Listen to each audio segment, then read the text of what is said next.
And then once she becomes a strong duelist, send her off into a side lane. Happy to put farm on her. I remember that game that Doublelift did it, and everybody's like, why'd he build Frozen Mallet? We don't get it. But he knew, and so did the team. But yeah, we'll see if they try to go for that split push strategy. We do know Gaming Gear likes to go a little bit harder in the early part of the game, so that won't affect the split push as it happens later. So Lemondogs may be able to work around that. Yeah, and Lemondogs, after playing SKT1, it seems like they are taking a little of that SKT1 flavor here. One thing that I really noticed about SKT1 is they, in their games, they focused a lot on the early game dueling potential. Like Lee Sin is amazing early game. Elise also. Those two have pretty much the best early game executes. And then like we said already as well, Vayne, one of the strongest duelists for AD carries. Lemondogs here going with a very similar style as they're mousing over some more assassins. And we have to, you know, we've talked about it, the casters and the analysts coming into here, that this tournament revolves around a lot of the fact that mid laners are the power of a lot of these teams. Yeah. And assassins in 3 and 11, that just helps them out even more. So that's a good point. In the last game, Lemondogs, they used Swain as their mid laner. That's not only is that uncharacteristic for Nukeduck himself because he loves assassins, but also, you know, it definitely really didn't pay off there. So being on Ahri, he's going to be much more at home. Definitely more his playstyle. So we see the Zac being picked up as well, which is probably going to be going to Zoro in that top lane. He's been known to put it out. Zac has been actually shied away from due to the whole Bloblet change, but we'll see if he can really put up a big fight with it. Those probably things won't just be fly against off that everywhere Renekton. now. It's hard to keep control of them. He can go against Renekton in the top lane, but they'll probably see the switch up. So he basically starts a Doran shield, tries to sustain either 1v1 or 1v2.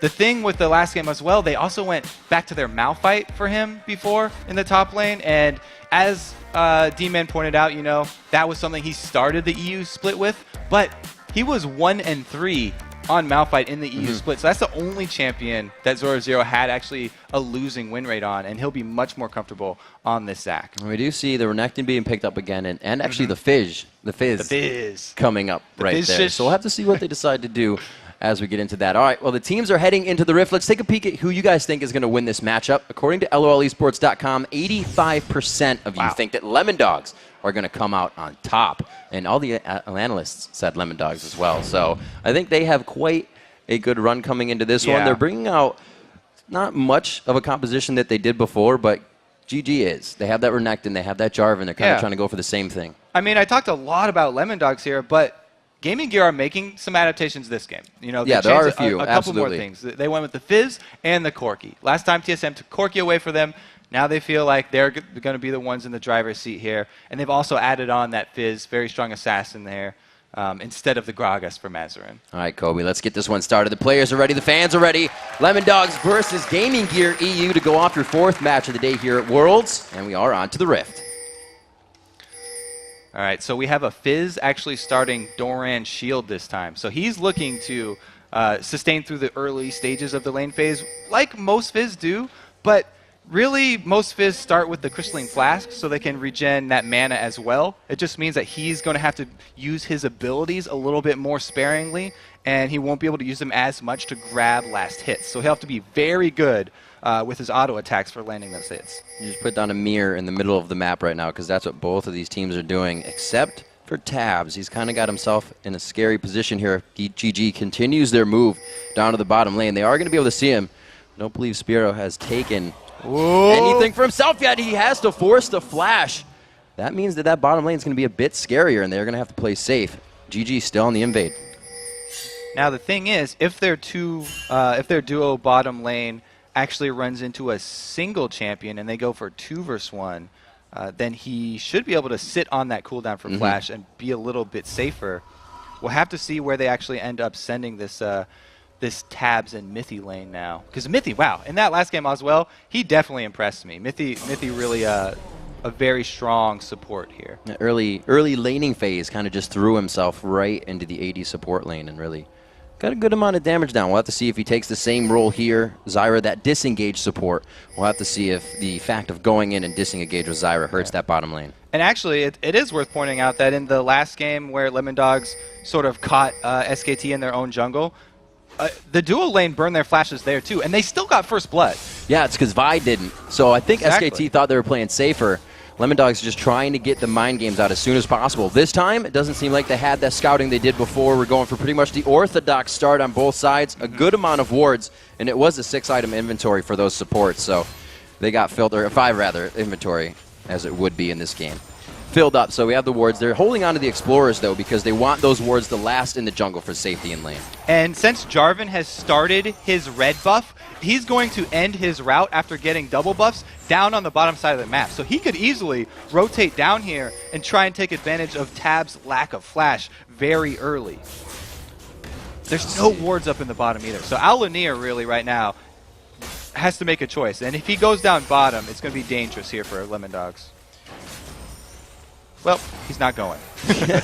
They do land see what we have. This is scary for Tabs to be diving in here. The exhaust is down, but they got the damage beforehand, so they're not too afraid of the engagement now. With Tabs' flash down, LD still being very aggressive in the bottom lane.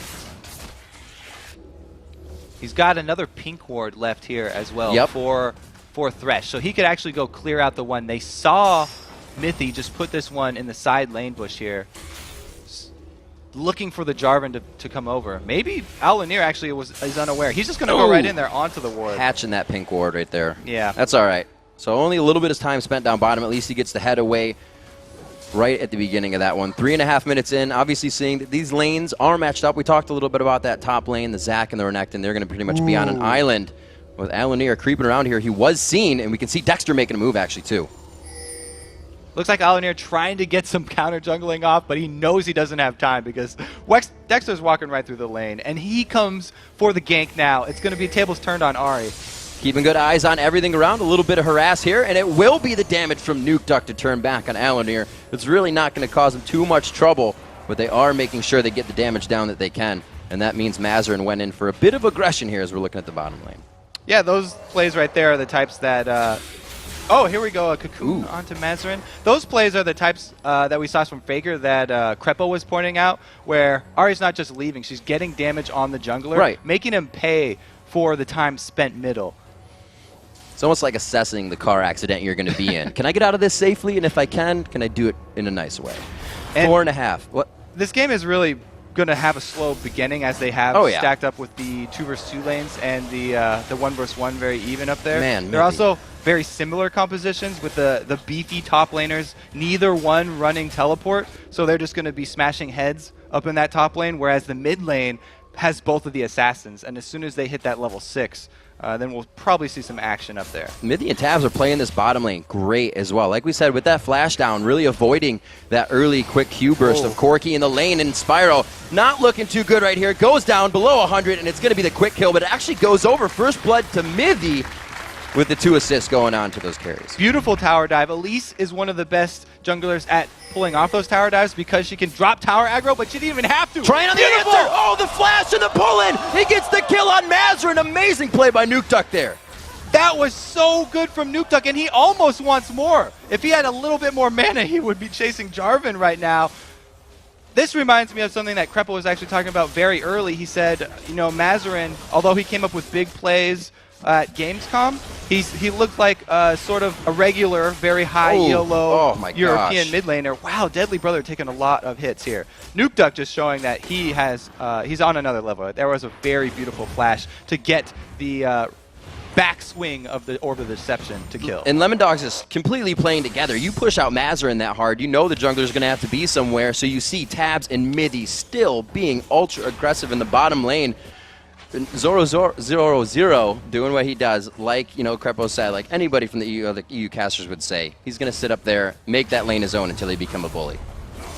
At this point, when your bottom lane is getting kind of chunked down very low, and they were this GG team was the first ones to have to recall, then you have to start worrying about dragon control here, as Gaming Gear's bottom lane are going back for a second time after shoving into the turret. Tabs and Mithy feel like they have a really good handle on it. You do overall look at how the game is flowing. 1,000 gold in the lead of Lemondogs, a level in that mid lane at 6-5. Mazarin still waiting to get his Chum the Waters ultimate up.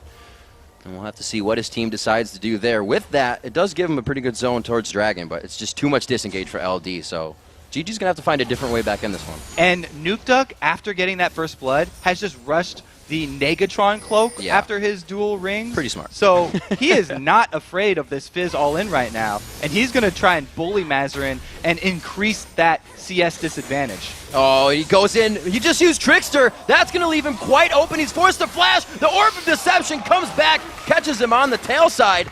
Almost gets hit up by Chum the Water a few times under the turret, but another kill. The focus on Mazarin, and another 5 minutes for his flash to be down. And now he's looking to go contest this red buff. Alunir has a few more seconds, though. He's able to get it. Dexter wants to contest. Dexter is going to be able to contest. He may have the movement here, but it was actually MBS to make the move first.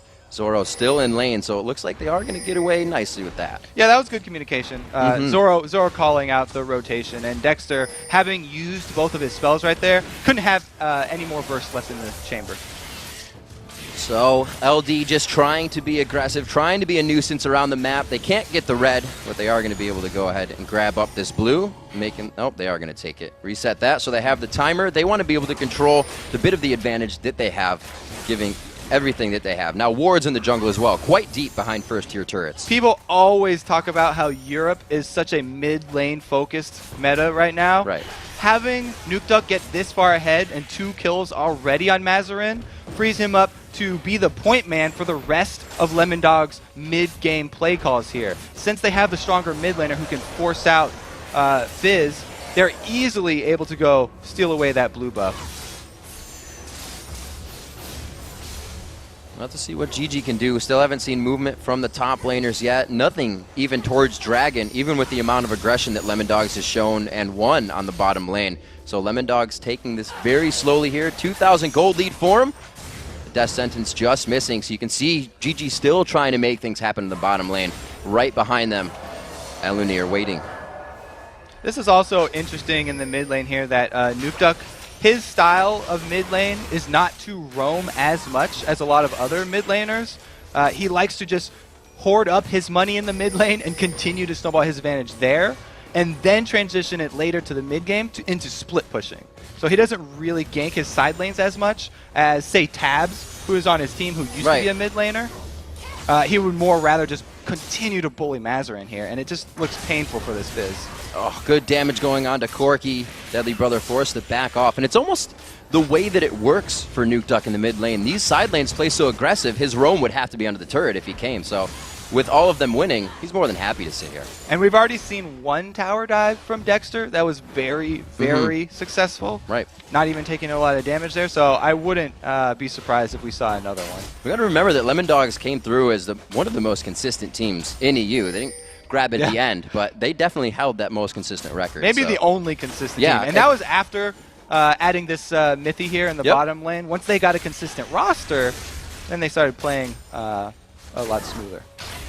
So we'll have to see a big thing here for Gaming Gear, obviously, is Mazarin in mid, but it's also to watch if Alunir, is around him, is helping him a lot. Because if Alunir gets going, that means Mazarin follows behind, or he has to carry the game himself. And right now, every lane is having a hard time, so it's not quite sure to say yet who's going to be the one. Mazarin does need to get some focus from Alunir, though. He's been out of lane too much.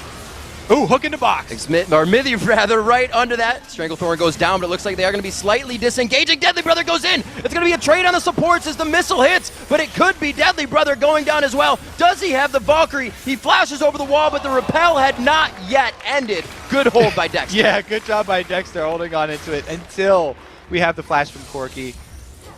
Able to get that one now, and that was because the mid lane lost, that Alunir couldn't be there. That's why the man advantage was for Lemondogs here. They had an extra person, basically, because of this mid lane bullying. Whenever you're the jungler and you're forced to go cover a lane, you may get a lot of flack from the other teams because you're not ganking. How much ganking have we seen him been doing? No, it's lane cover. Yeah, exactly. You're right. You're absolutely right. We'll have to see if he can get himself back in. We saw him even having trouble getting his own red buff. His blue buff was recently stolen. We are going to see the first turret finally going down here, as we said. Be a little slower as the lanes were matched up, but that does go to Lemondogs at 11.5 minutes. And the Abyssal Scepter now completed for Nukeduck. So he has not only that extra magic resistance now, but that gives him the extra magic resist reduction for the enemies. And even though he doesn't have the Deathfire Grass Burst, he'll be able to take out either of the squishier champions here for Gaming Gear. Zoro definitely in trouble now, though. As we take stock here, we see Mazarin going to the top lane. He has 67 CS, so he's trying to make up on 30 CS here. He's 2-0 in that mid lane. He goes for Chum the Waters, throws it out. This is, I believe, not going to be a passive for Zach here. If he does have it, they're going to... No, he does have the passive, right? He has not gone down whatsoever in any gank, but do they have the time? Nibs on the backside doesn't want to take aggro from the turret, but he's about to get it. And with that, gets enough health back to make it out as Nuke Duck starts his pursuit. Dexter's coming in, and NBS is extremely low. Oh, dear. The time it took them to do this, you know, we say if it takes more than 10 seconds, you might want to back out. They're forced to go for a flash there, but all in all, works out for him. Ooh, very, very close there. Dexter, sometimes you can mind game the person you're chasing if you just hold on to your skill shot, CC. Cocoon, very similar to Amumu's bandage. If you just run at them, then they'll dodge back like that a lot of the times, expecting it to come out. But throwing out the max range one right there allows NBS the juke and then flash away. Let's see what considerations are being put into this inventory. Like we were saying, 100 CS to 75 there with the Abyssal Scepter. Both have picked up the Dorans because of the potential assassination in the early part of that game, but that's not something Nuke Duck is worried about anymore. You can see the aggression for Lemon. They know they're going hard now. Yeah, this is going to be a very difficult mid-game for Gaming Gear. Like I said, they have very similar champion ideas here, and it's just that Lemondogs have a much stronger assassin that will be able to bully everyone when Nuke Duck does go split pushing. And this gets scary for him now. They just lost bottom consecutively, then losing middle, and it just seems like Lemondogs is really rotating. They didn't get too much of a fight to activate that. We just had some action in the top lane, but that means, or what that shows is that, you know, GG trying to get back into this one. It is 5-2. Bit of that 4,000, now 5,000 gold lead coming in for Lemondogs. It really hasn't been inched back yet by Gaming Gear. And we may be in for a longer game than you would expect with this sort of league, because Lemondogs are known for being very methodical in the way that they finish off games and very careful with their play. Crepa was talking about how they have a weakness if they get behind early, you know, but they don't do that often, and when they're ahead early, they execute the game very well, and they'll just take everything on the map before going in for the finish. And another thing we can see change from game to game is the pink wards, the green wards. You know, you see SKT and OMG and those guys play, and there's pink wards everywhere. Just a little fact that, you know, these guys pulling out the greens, not as much ward control, but it's really coming into who's going to be making the mistakes for these guys. Yeah, so talking about ward control, we had an Oracle's picked up for Mithy, so at least he's going to be clearing out Gaming Gear's vision now, and so that just basically makes Gaming Gear play even safer than they already are. They only have one outer turret left standing. After that one goes down, this entire jungle becomes the area of Lemondogs. Going very hard on this turret, a 3v3 situation, and Spiro in the background getting taken down. Looks like they are going to be able to go for Deadly Brother here. It's just a matter of time microing in each other on that turret aggro. Dexter gets it. He gets away with the flash. Not too bad for Elise, though. Double kill coming in. Huge for Dexter there, making plays. Yeah, there's the second tower dive that we were talking about. Great job by Dexter executing up there, and that was, again, Oracle bot by Mithy. Able to clear it out. Not much hope for Gaming Gear here. 7-2. Definitely looks like Lemondogs do have the lead that they were looking for in this game. They came out with quite strong picks that would allow them to do this. Like you said, that Elise on the early game was going to give them the advantage, and they used it huge. It's really the way they were able to get that first kill in. And now with her adding Sork Books onto her Spirit of the Ancient Golem, not only does she have the tenacity and the HP to be able to pull off those dives, but the penetration's so strong with Elise's kit. She really, really packs a punch. Or a bite. Oh, I see what you did there. So we'll see the Abyssal Scepter, as you said, finished, and to follow that, the needlessly large rod. So the power to be coming out here for Nuke Duck.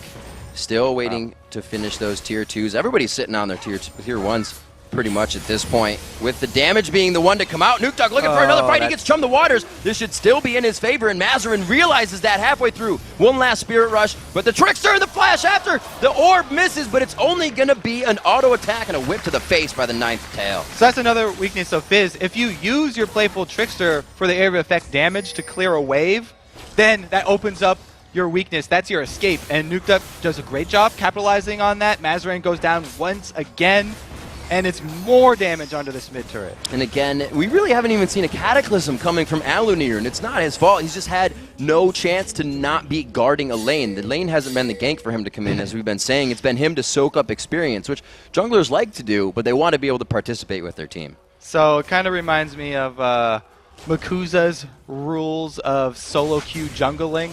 Never go gank the losing lane there. So he really did not want to make an appearance in that Fizz lane middle. It honestly can make things worse. Yeah, if there was a 2 versus 2 situation, they would both get green. So we see the Sheen coming out here, Fizz trying to get to that Lich Bane as soon as possible. Still gives him a scary amount of damage that has to be respected. We'll have to see. 12 to 11, he's still 1 level below, 10 to 9 in the jungle as well.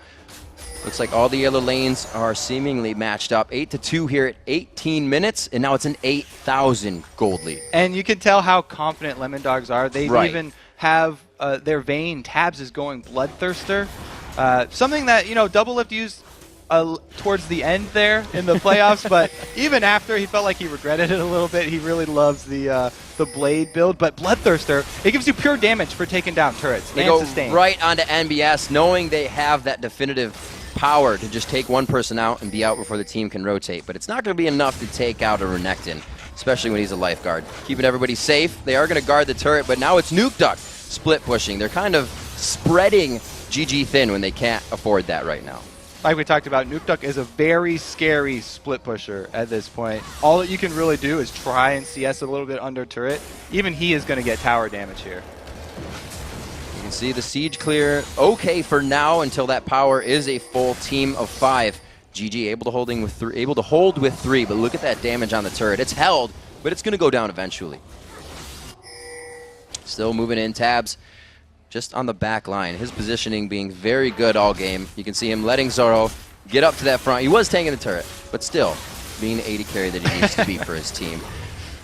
Only 2 deaths coming in. That's 1 for Zoro. We saw the top lane gank for him, and we did see Mythy going down once. And that's 2 of the best people to really be going down there. The one that wants to throw himself in for the team and the one that's going to be worth the least. So Lemondogs looking real good right now. Like you said, they know it, and they're using that fear to their advantage, just showing themselves in lane and pushing them out. This is the reason why everyone talks about how when Lemondogs get their lead, they usually win the game, and that's why most of their practices, even if they just get an early lead, then they'll restart. Mythy down, very low. The Cataclysm onto the already dead support, trying to go very hard on him. This gives LD time to size up the fight. They're looking at what they want, and right now it's only going to be on the outside. Tabs does get too far ahead this time. Gets to chum the waters on him, but the barrier's there. NBS and the rest of the team weren't ready to fully go in. They are, again, microing the damage in and out. Zoro low to under 100. Tabs is now 5, now 300, but they're going back into the fight. Deadly Brother low. They could be acing the team here, and Spearow gets out by himself, and Alunir wasn't even able to make it to the fight after the first engage.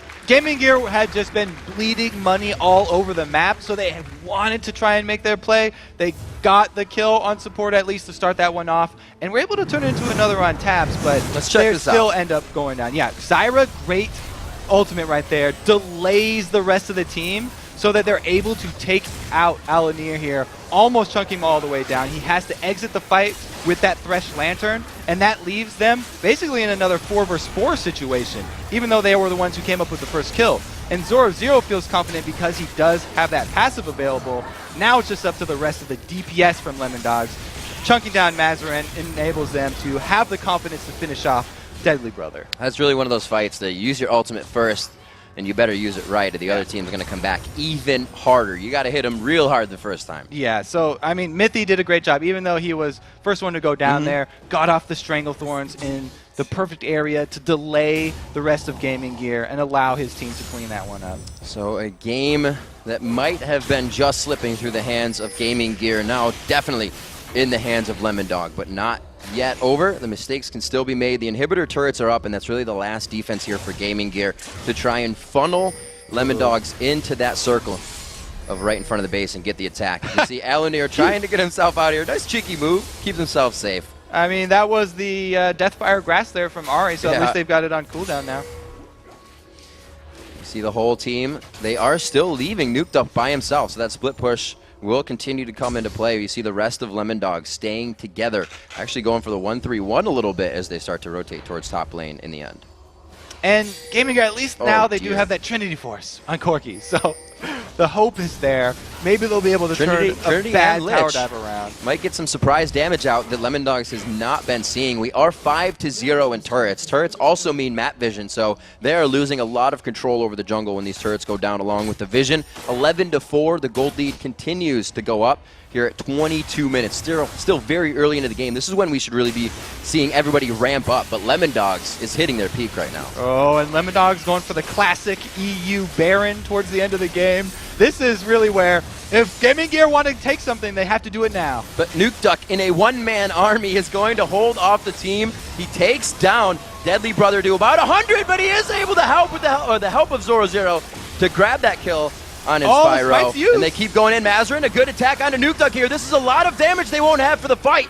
A very good kill in the shutdown that Mazarin needed that gold. The rest of the team to follow in. Zoro, Zero, and Dexter. This team has so much ability to chase. The repel coming in, the elastic slingshot, and the chase coming in from Vayne's passive means that these guys will not be making it out alive. Woo, Tab's going to finish that one off. They probably won't dive that Corki because he still has his gap closer. But right there, it was an early smite from Dexter, but you know, there was no hope for Alanir getting in there. Very desperate now for GamingGear. Lemondogs slowly just kind of going through this one now. Wasn't really a game that they tried to come out with as they did scouting in their game against SKT. We saw 3 flashes burned in the beginning, and then the flash burned by Dexter to get the kill. Again, Dexter came out big in this game for his team, but they played it normal in the beginning, and they matched up the lanes. So we've seen 2 different play styles from here of Lemondogs really, well, not working out for them, but giving them a lead in the beginning of the game. This one they were able to hold. Yeah, and when I said Lemondogs take everything on the map before they finish, I meant everything on the map. They had just cleared out the buff. They got Baron into Dragon just for that extra gold lead, just to stack it on top, fatten their wallets. And now the blue buff, at least, will be secured here. I don't know. NukeDuck really wants to steal it, but he doesn't even have vision on it. This you can't assume. You can't assume. Oh, wait, very close. Oh, it didn't go. It was coming on the backside. He almost grabbed it. They get a small win. But to stand there by himself, that's not what you want the other AP mid to be doing. You cannot give him that kind of freedom. He should be at least warded, but that's not even what they can do right now. GamingGear looking to get a few out into their jungle, where their turrets would usually be. So they have one actually right outside their base to come out, and another one just outside the wall, making sure nothing comes over the wall at them, because we know NukeDuck can take out one of these guys very quick. So GamingGear, this whole bracket, or this whole group, is really looking very hard for them now. As after this, they're going to have to turn their sights towards SKT1 and OMG. The road is not going to get easier. So if they want to get back in this, they're going to have to make their stand at their inhibitor turrets. You have to believe, Riv. You have to believe. Have to. Coming in, well, they need to take a few more effect of their advantages. The bottom lane had a Vayne flash down, and we only saw a few of the death sentences thrown. Like, that Thresh lane should be going in quite hard. You're against the Zyra, but once that Zyra misses the grasping root, it's kind of like the Blitz Fist being down. It's kind of a trade-off situation. And Mithy and Tabs did very well for having a Vayne flash down very early. That's actually a pretty good point. You know, Alanir actually, after the blue buff, even though there were no wards down bottom yet, he went to do his wolves first, and by the time he came down to do the Jarvan sneaky gank into that bush, lantern, that's when the pink ward was just placed into that bush. Still trying to get a bit of aggression, but see, that being down now allows a few taps onto the turret. Tabs taking some good damage there. Not good for him, but Deadly Brother definitely liking that. He has the blue buff. They gave it over to Corki. They need to stop these sieges, and they want those missiles to be coming out from him, and that Gatling to stop the siege. Tabs with that Bloodthirster. He's able to just heal right back up. You can see him right there calling Dexter off of the minions. Hey, I need to lifesteal off of these. Give me back my HP. So we have a 15,000 gold lead rolling in here. The interest is starting to accrue for Lemondogs, and they're going to try to finalize this one. Going in very strong. They get Deadly Brother. The blue buff has been transferred. It's also going to be Alanir going down. It's the rest of the team. Mazarin running for the fountain. Looks like Lemondogs will be able to get this turret, and they're going to see what they can do inside the base the time they have. Yeah, dive very predictable right there. Definitely not surprising. They're so far ahead, and they have this tanky Zac with his revive passive up. Very well played here from Lemondogs, though. They're going to get another inhibitor turret off this. For a team that it would be crazy to dive, having a Renekton, a Fizz, a Corki, and with a Thresh on him, you don't think there'd be too much diving, but they brought the right composition to the game, and that has been how Lemondogs is really advancing every time. Another inhibitor, those were 2 consecutive for themselves as they move out. Bottom lane's only at River, so we may see him back soon. I mean, everybody was pretty confident in this game here for Lemondogs. Yeah, absolutely. But I don't know if people expected this much. This is a ginormous gold lead at 27 minutes. Already double completed items coming out. We just had that Randuin's finished. That Phantom Dancer came in as well. I believe that Last Whisper. Wow, Tabs had some money. Also, the Shirelli is coming in. Ruby Sightstone's out for both sides, so we can see that wards are still being considered, and they need to be, but all of those wards on that side of the map right now are Lemondogs. GG can see inside their base. Yeah, it's extremely rough for them. They almost have nothing left to defend here. Fizz has a Lich Bane, though. The magical Lich Bane for Fizz, which is, everyone talks about his huge power spike there. I mean, really, that item adds more scaling onto Fizz. Right. And so after you get more AP on top of that, he benefits even more, but it's so little, so late here. Lemondogs really look like they're just going to walk this one in. And true to form, they aren't even going to go straight for Nexus turrets. Nope. They want every single building destroyed. There's still 3 turrets on the map, 11 in total for each team. So they got some stuff to take down here. Still going at this. We have to mention that Nuke Duck mid lane as they almost go for this turret, looking like they want an aggression of a fight, and see how sure they are. Coming in so strong. At 239 to 155 CS on Nuke Duck over Mazarin. 3 full items to 1 completed Lich Bane. There we go. That is so much credit. Give it to him. The Spiral going down. NBS on the backside, and the fight is completely split. It's GG trying to keep themselves alive here, but I think Lemondogs has the base to themselves, and they will have the Nexus. So they take the turret, bypass inhibitor. They're going to end this one off. Some nice golf claps from the crowd. Definitely a game that went very fast in Lemondogs' favor. If they end this one before 33, 34, it's going to be our fastest game of the day so far. Dexter tanking up this last turret. They do have the minion wave coming in. It's going to be Lemondogs with a very definitive victory here over GamingGear.eu in our 4th game of the day. 29:01 on the clock. So they had every building destroyed and every champion dead at the end of that game. Get your playtime in.